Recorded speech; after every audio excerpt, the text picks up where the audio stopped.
videotape that and watch you guys play golf. If someone else wants to pay, I'll do it. How we all doing? Good. Coach will go for about 20 minutes, then we'll bring some of the captains and whatnot over, but let me know if there's anyone specific you guys want. Okay. Oh, you coach? No, just once again, got here a year ago, and this is one of my first social events, and just very honored to be the coach at Penn State, and very humbled and appreciative of this event. And so many people from the community are involved in it as volunteers or participants. So many businesses and are sponsors of this tournament, and so to be a part of all the former coaches before me and to help spearhead this. I think we're over $4.2 million in 27 years. It's just flat out awesome. So just really honored for Coaches versus Cancer Golf Tournament and the weekend and reception and social. So we want to keep it going. We want to continue to pay it forward and serve everybody around us, including the cancer patients that are here locally, and how we can help them through the Bob Perks Assistance Fund. Mike, now doing this the second year, what's it like seeing familiar faces this time as opposed to everything being? Yeah, I know some names to faces, which is really neat, and I've built some really neat relationships with a lot of people, and they're here today at the golf tournament. So last year I was drinking out of a water hose, and so a year later here, still drinking out of a water hose, but know a lot more people. Being able to talk to Jerry and Bruce, the guys who really got this going way back in the day, what does that kind of mean to you that they're still coming to this? It means a lot to them, and we're talking to them, to Coach Parkhill and Coach Dunn last night, and we're talking about all things Penn State college basketball, and then we started talking about this. You can tell it's near and dear to their heart.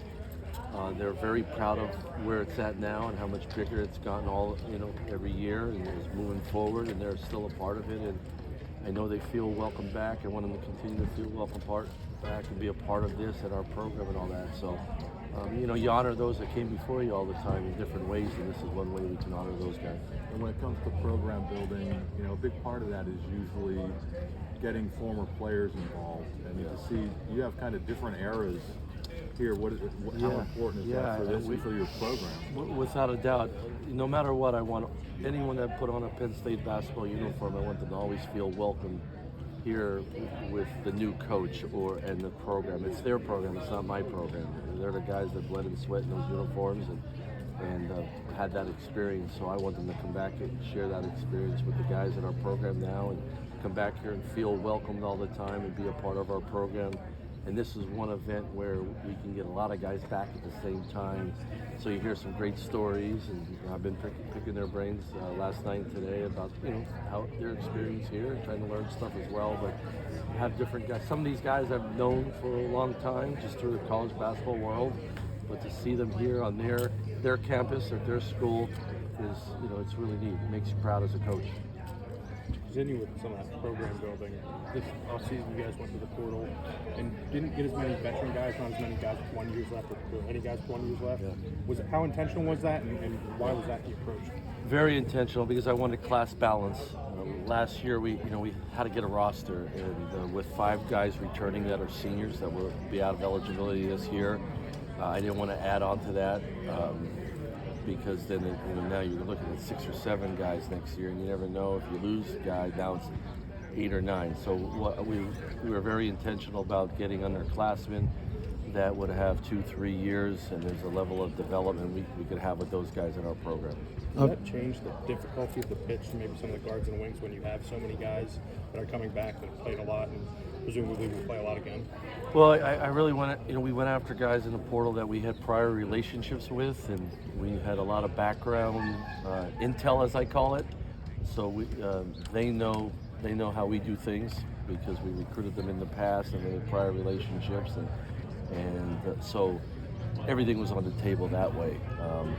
No, I mean we're going to play a lot of guys. We played a lot of guys last year. We want to play more guys with more minutes, so we play faster, and so we needed to make sure we had more depth and more versatility on our roster. Along those lines, when do you expect those 4 transfers and 4 freshmen to be on campus? June 16th, everyone will be here June 16th, and we'll jump right into our 8 weeks. We'll be done August 9th. How big is it having 5 returners coming back and having that continuity to build off of, as opposed to having the 10 new guys? Huge difference. As long as those 5 guys show great leadership and hold the standards that and continue to raise the standards each week of the 8 weeks. It's huge. As important as they are as returners, and your best teacher's experience. They got to share that experience. And hey, this is how we do it. This is how Coach Rhoades wants to do it. If they do a great job of that in the 8 weeks this summer, it's going to really help us. And anytime you have returning players, experienced players, and they want to help the new guys, that's when you can take off. How would you describe the process of getting Freddie to Penn State, and what do you feel he brings to the table? I recruited Freddie and his family very hard when I was at VCU. He came to VCU on an official visit, and just knew the people around him, and when he went into the portal, we just jumped on it right away, and honestly, we picked up right where we left off.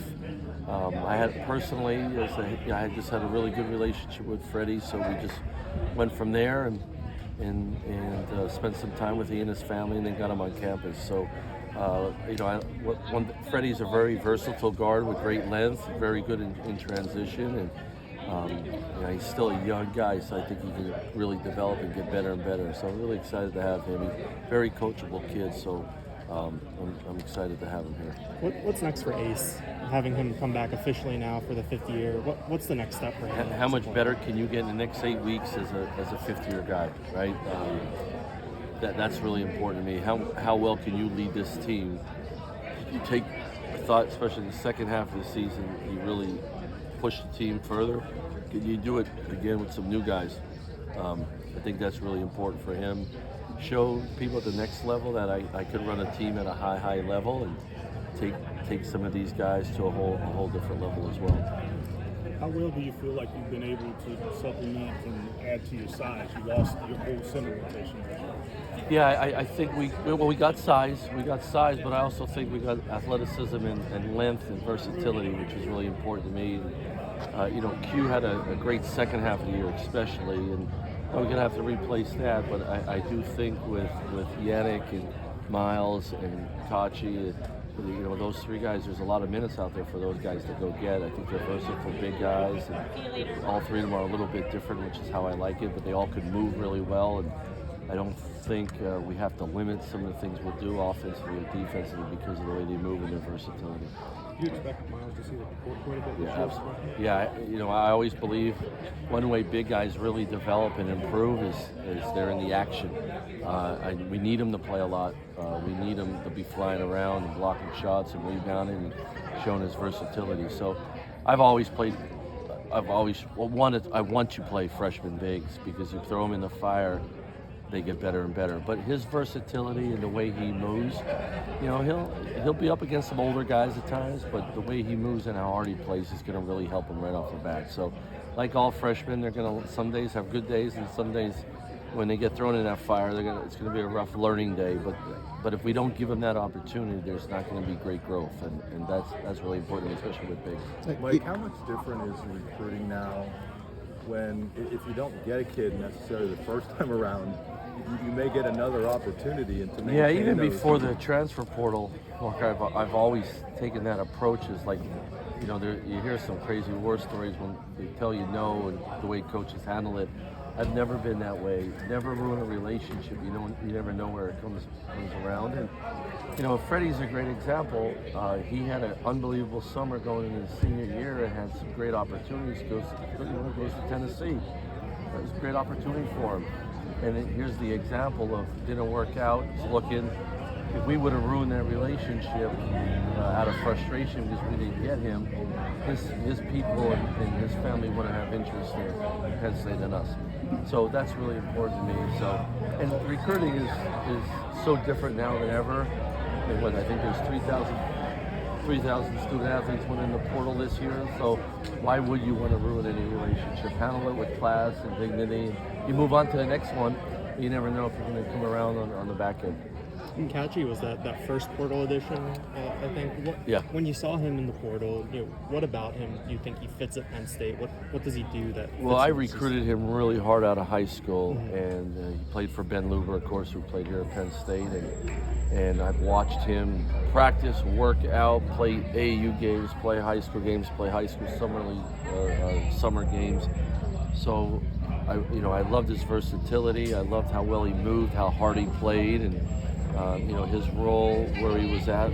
He's gonna have a different role than what he had there. So, he's a kid with skill, and the way he moves. 6'9", 240, and his motor and the way he moves could be a huge advantage for us, especially the way we're gonna play and try to play faster. So, and he's a workaholic.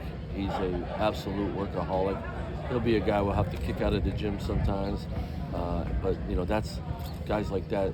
They reset your culture and they push it forward.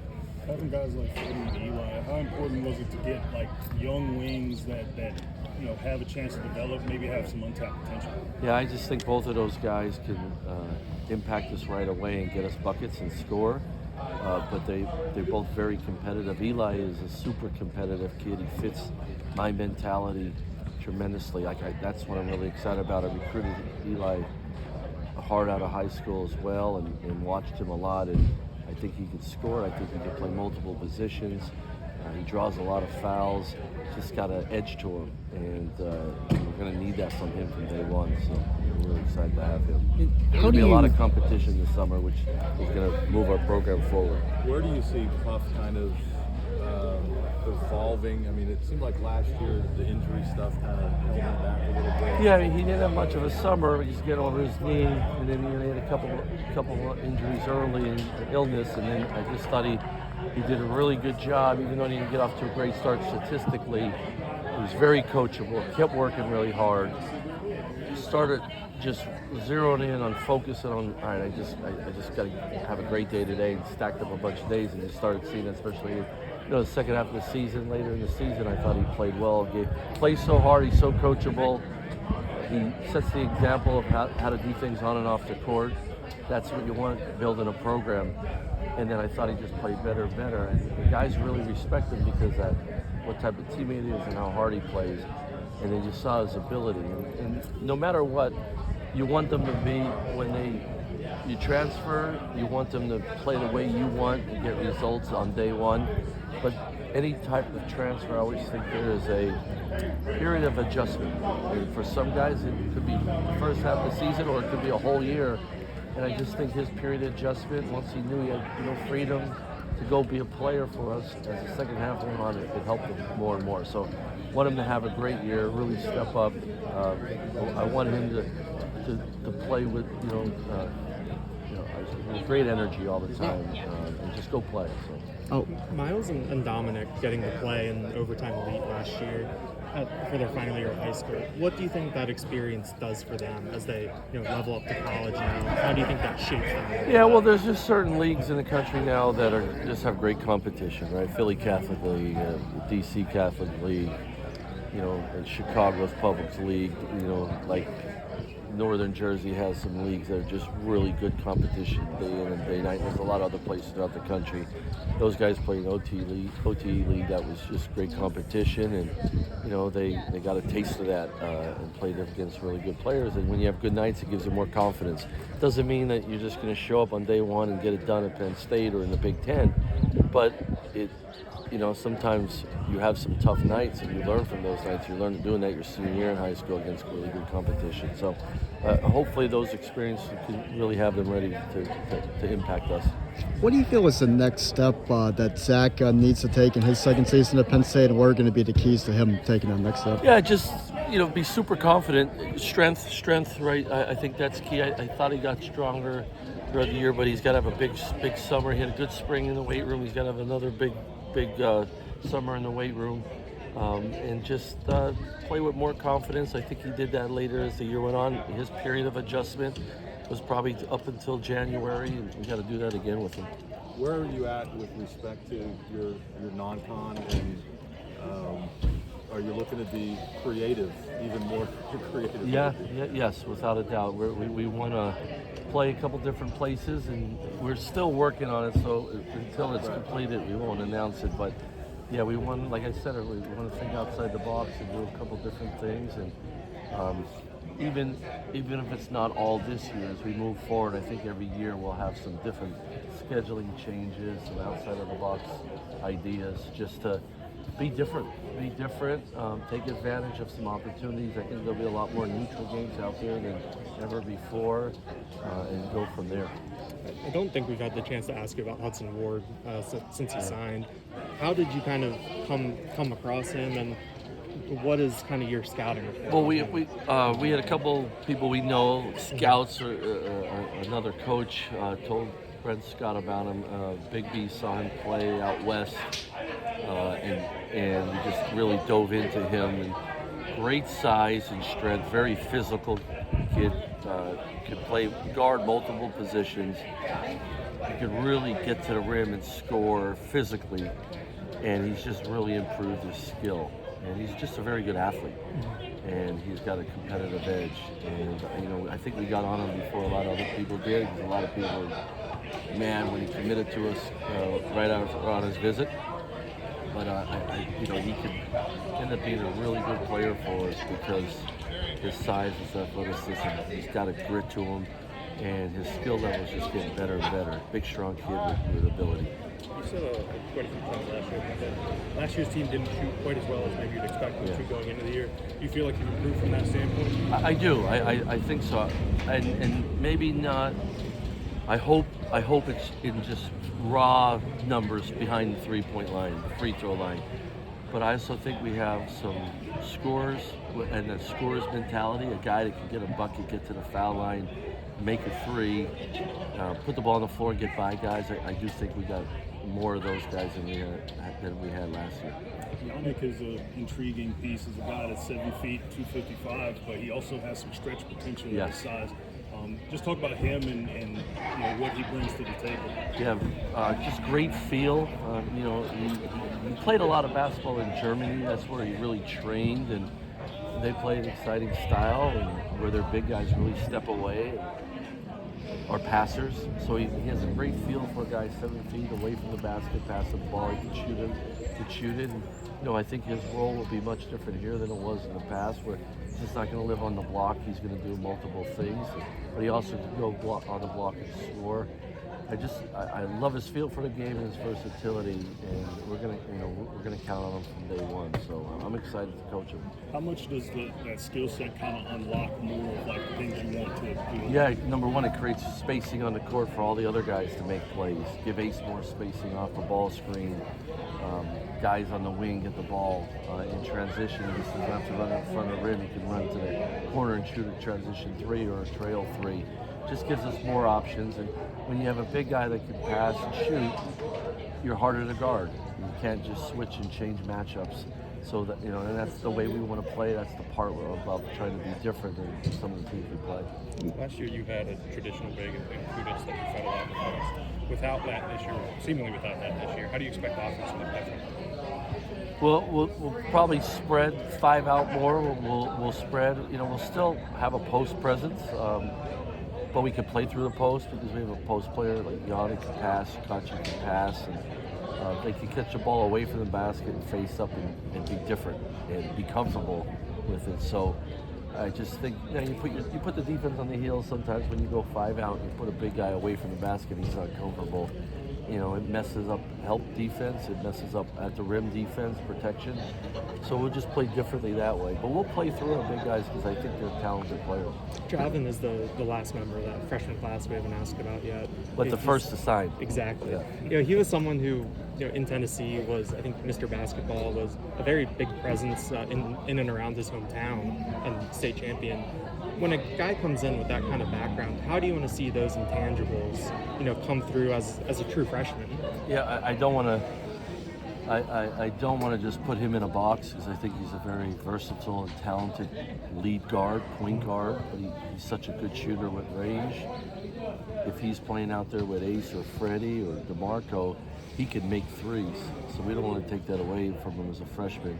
But teach him how to become a point guard. Teach him, he does that already. He's really good at reading off ball screens, gets his teammates shots. One thing I love about Javin is he loves basketball. He's so passionate about it. He wants to get better all the time. He's always working, but he's so open to wanting to know how to get better. He has an open growth mindset is what I've been saying about him. I get on the phone with him and I'm on the phone talking about basketball and he wants to know what can I do to get better all the time. And if he has that attitude throughout his freshman year, he's just going to improve or pass people out left and right. We'll do last question for Coach. No more last question? All right. All right. Thanks, guys.